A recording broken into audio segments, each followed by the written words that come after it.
Kabalo ba mo guys nga pwede na i-edit ang naay music nga video para dili ta ma-copyright. So muna kasagaran ginagamit sa mga uban nga content creator para dili sila ma-copyright. Bisag sila sayo-sayaw diha muna ilang mga content. So karon guys tudluan ta mo unsaon. So sunda lang ni nga video. Adto ka sa CapCut, then i-click ng new project. And then mangita ka diyang video nga imong edit ka na music. So mag-add lang tano. And then pangita ang aspect ratio 9:16 kay ang aspect ratio sa long form or short video karon dapat naka 9:16 na siya. Click ng aspect ratio, then click 9:16, then i-check. And then pag man add to ka sa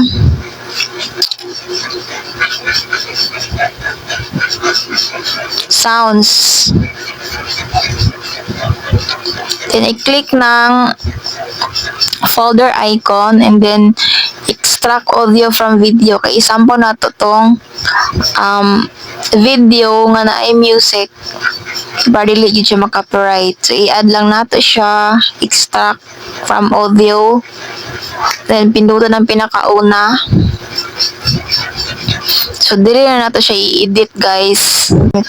I-mute sa nato ng video para ang i-extract nato nga music mora na ang madungog. I-tap ang music and then pangita ang audio effects. Click audio effects.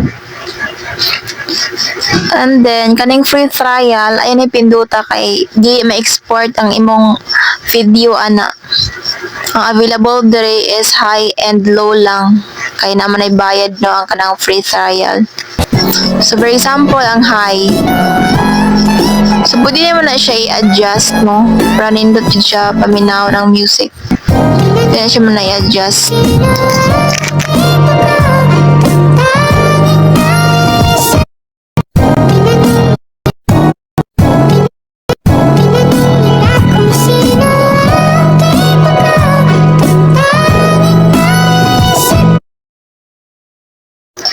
Pag okay na, pindutan lang ng music at pag yun nang i-adjust guys no, adjust na itong speed. Pangita lang ang speed, ibutan na ito na sa 1.1.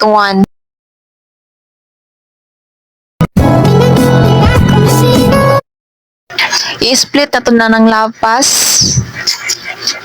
Tapos delete, and then i-delete na ito ng logo, dapat tulay logo.